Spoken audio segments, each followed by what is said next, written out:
From the OPUBCO studios in Oklahoma City, this is an OU Update with Jason Kersey. I'm Jenni Carlson. We saw a lot of struggles on the defensive side of the ball early against Kansas, and obviously with Texas Tech and that high-powered offense coming to town on Saturday, questions out there about the defense. Bob Stoops was asked whether the loss of Corey Nelson has become even more apparent as alignment has become an issue for the Sooners.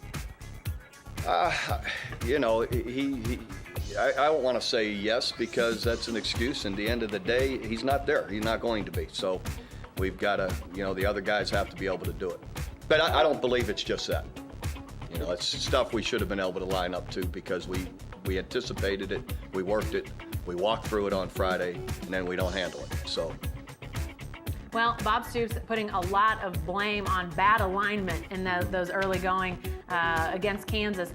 Talk about that. I mean, is it simple as guys getting in the right positions and suddenly they make plays? I think a lot of it has to do with that. I don't think it's all that, but I think that that certainly plays a role, and I think that you could tell, like Bob said yesterday, in the first quarter, when they weren't lined up right, they were getting gashed, but the second half, they only allowed something like 30 rushing yards the whole second half.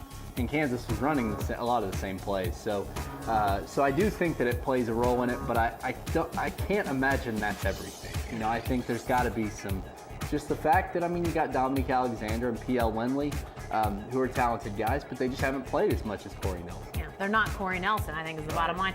Bob was also asked not only Saturday but again in his press conference Monday about the defensive line, in particular defensive tackle, which has become a thinner and thinner position in its role.